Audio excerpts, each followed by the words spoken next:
In this session, we're going to talk about effective communication. Aristotle wrote a whole book with advice on how to communicate effectively, and that book was called Rhetoric. And you might have heard that word rhetoric in society. Often it's used to describe communication that doesn't have a lot of meaning behind it or truth. People sometimes say, oh, that's just advertisers' rhetoric.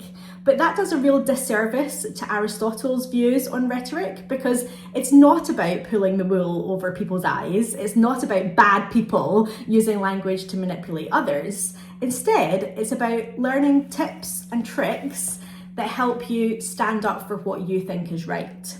For people in the ancient world, speaking well was a really important part of citizenship. In order to be a good citizen, you had to be able to construct your own arguments, but you also had to be able to deconstruct the arguments of other people, to read between the lines, to be critical. And critical comes from the Greek word for making a judgment, being a judge of other people's language. So in this session, we're going to talk about some of Aristotle's ideas on how to communicate well. And you're going to have the opportunity with your teachers to do some activities that help you practice not only speaking, but also listening. So Aristotle said that in order to win arguments, in order to be persuasive, you needed to think about three things. Of course, the words that you use and the evidence that you provide are super important in making a compelling argument. He says that this comes under the category of logos. What words do you choose? What order do you put them in order to be as persuasive as possible? In the modern world, people often think that this is all you need to win an argument. You only need good words arranged well. Aristotle would say that's not enough. You need two more things, and this is in the golden triangle that's in the course handbook. You also need ethos, in Greek ethos, and this is a speaker appearing credible to their audience. And this is something that a speaker has to work at. So it's not possible to stand up and talk in an authentic and credible way about something unless you can convince the audience that you are the right person to be speaking about this.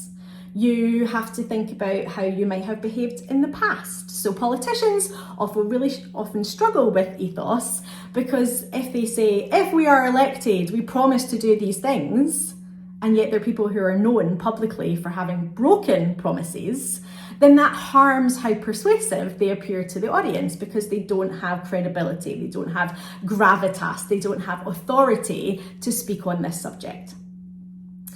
Perhaps the most neglected and overlooked aspect of this golden triangle today is pathos. Aristotle said, as well as the words and the evidence in the right order, as well as the credibility of the speaker and how they appear to the audience, you also have to think about emotions. Communication is about relationships.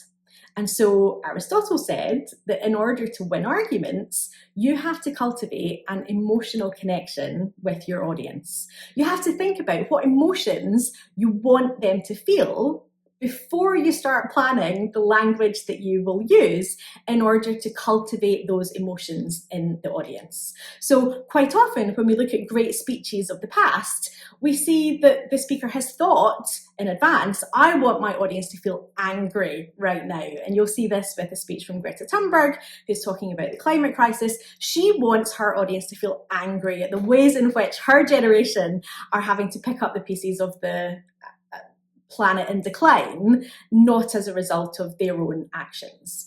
But we might, as speakers, want to be persuasive. And to do that, we might need people to be on our side. We might need people to feel uplifted, happy, energized. We might need people to feel ashamed. And Aristotle says, if you think about all of this in advance, how you can use your background and your ability as a speaker to bring your audience into your worldview, and then plan the words, the arrangement, and the evidence, you're much more likely to be successful. Okay, another thing that Aristotle thinks is important, and this is played out by professors of communication studies in the 21st century, is you need to do some thinking about your audience in advance. So building on the emotions you want them to feel, you have to do some research to understand who it is you're speaking to. Who does your communication target? And once you've identified the audience, you need to think about what is motivating them. And you'll see that in the handbook, we've talked about drivers. What are the drivers of the people that you're speaking to? First, you need to identify what you think, your best guess of what their drivers are. And if you know the people well, then probably this is quite an easy process. If it's new people, like perhaps people who might be interviewing you for a job, it's harder to know for sure, but you can definitely do some research by speaking to people who do know them well, by looking in all the resources available to you, whether it's a job advert or whether it's the internet, to understand better what is driving them.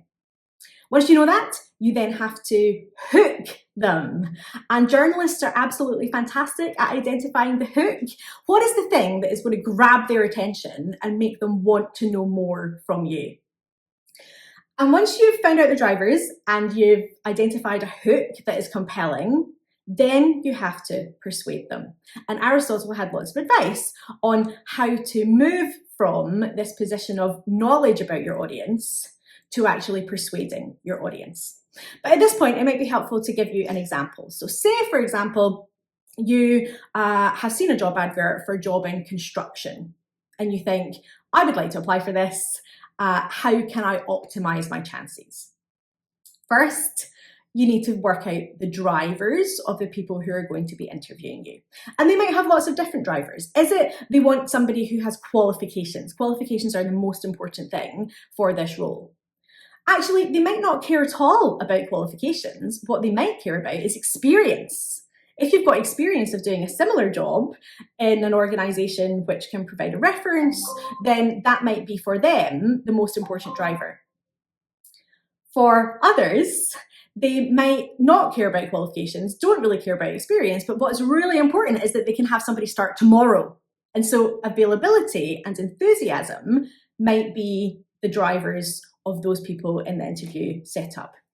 Finally, they might want to recruit somebody who is similar to the other people in the organization. So this really is recruitment on character rather than recruitment on qualifications or recruitment on experience. And making some effort to find out who the employees are in this organization, what the background of the person interviewing you is. Are they somebody who has got to their position through experience? Are they somebody who's got to their position through qualifications? All of that will influence the decision-making process. And any preparation you can do on this before you get there certainly will improve your chances of success. So, some rhetorical practice that you can do together in your class, not just in the class actually, but back on the wing, is to think about the quality of your spoken communication. There are small tweaks you can make that have a huge impact on the way in which people react to you. So, over the rest of this course, you could introduce some sentence starters. And what I mean by that is building on what someone else has said, I would like to say. That shows that you've listened to the other person. It allows them to feel validated. They're much more likely to listen to what you say because you've identified that you have heard, you're listened, and you're taking on board their ideas, but perhaps moving it to somewhere else. Another way you can say that is, I hear what you're saying, but I'd like to challenge that.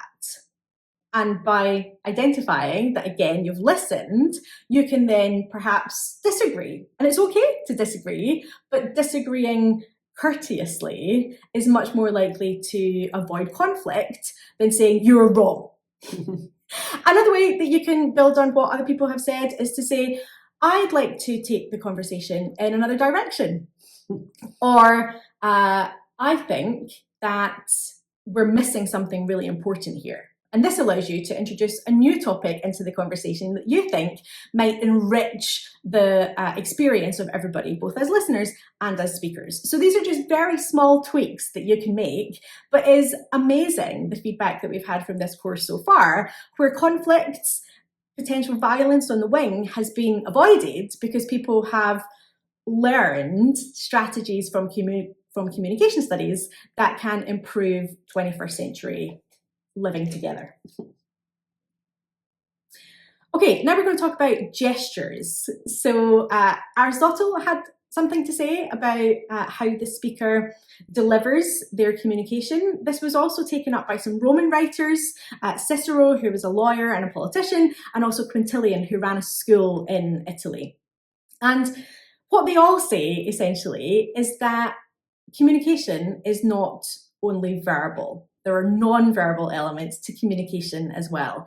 And speakers who win arguments are those who take these non-verbal elements on board and think about them before they deliver their communication. So some examples that they give is don't stand and talk to somebody like this. Why? Well, because you look defensive. You look like you're putting a barrier between yourself and other people. And subconsciously, that makes people react to you slightly more negatively than if you were to speak to them with open body language. It's also possible to diffuse conflict via gesture. So having a hand up like this and saying, "I'd like to stop you there, please," is much more effective because it's both body and words, whereas you could do just body, which would be much more confrontational, or just words, which could be misinterpreted. So there are tips and tricks on how gestures can be used.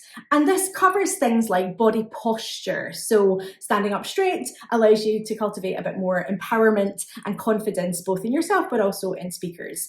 Eye contact is something which is often featured as a really important aspect of communication.